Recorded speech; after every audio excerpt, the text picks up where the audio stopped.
ইলিশ মাছ তো আমরা সবাই খুবই পছন্দ করি, আর যদি হয় ইলিশ পোলাও তাহলে তো কথাই নাই। আজকে আমি ইলিশ পোলাও রান্না করব।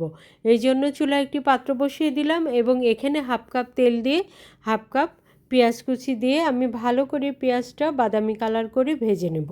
পেঁয়াজটা বাদামি কালার হয়ে গেলে এর মধ্যে 2 টেবিল চামচ পেঁয়াজ বাটা, 2 টেবিল চামচ আদা বাটা, 2 টেবিল চামচ রসুন বাটা দিয়ে খুব ভালো করে নেড়েচেড়ে এটাকে আমি কিছুটা কষিয়ে নেব।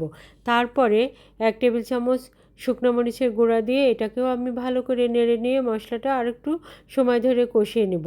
এরপরে আমি সরিষা বাটা দিয়ে দেব 2 টেবিল চামচ। আর এখানে আমি কিছুটা পানি দিয়ে দেব যেন মশলাটা পুড়ে না যায়। এখন আমি মশলাটাকে আরও কিছুক্ষণ ভালো করে কষিয়ে নেব। স্বাদ মতো লবণ দিয়ে আমি ধুয়ে রাখা মাছগুলো এর মধ্যে দিয়ে খুব ভালো করে এপিট ওপিট করে কষিয়ে নেব। ইলিশ মাছ কিন্তু খুব বেশিক্ষণ রান্না করার প্রয়োজন হয় না। এখানে আমি 5 মিনিট ইলিশ মাছটা রান্না করে নেব। নিয়ে ইলিশ মাছগুলো আমি অন্য একটি পাত্রে উঠিয়ে নেব। ইলিশ মাছ রান্না করার আগে পোলার চালটা ভালো করে ধুয়ে 20 মিনিটের জন্য ভিজিয়ে রেখেছিলাম। এখন পোলার চালটা ভালো করে ধুয়ে পানি ঝরিয়ে নেব। আর ইলিশ মাছ উঠিয়ে নেওয়ার পরে যে মশলাগুলো থেকে গিয়েছিল তার মধ্যে এই পানি ঝরানো চালগুলো দিয়ে ভালো করে কষিয়ে নেব। এই মশলার মধ্যে চালগুলো ভালো করে কষালে এই মাছের যে ফ্লেভারটা সেটা কিন্তু এই চালের মধ্যে চলে যাবে। আর এখন 3 কাপ চালের জন্য এখানে আমি 6 কাপ পানি ব্যবহার করব।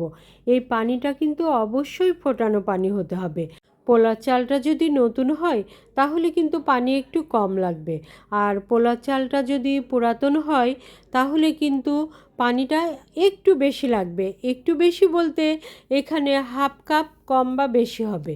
এই তো আমার পোলাও রান্না হয়ে গেছে। আর উঠিয়ে রাখা ইলিশ মাছগুলো এখানে সুন্দর করে বসিয়ে দিব।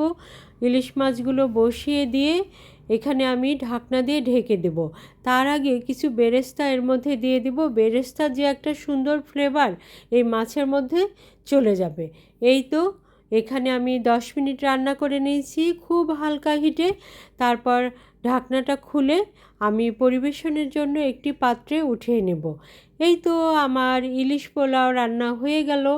আমার মতো এভাবে কে কে ইলিশ পোলাও রান্না করেন কমেন্টস করে অবশ্যই জানাবেন। আর আমার ভিডিও যদি ভালো লাগে লাইক কমেন্টস শেয়ার দিয়ে আমার সাথেই থাকবেন।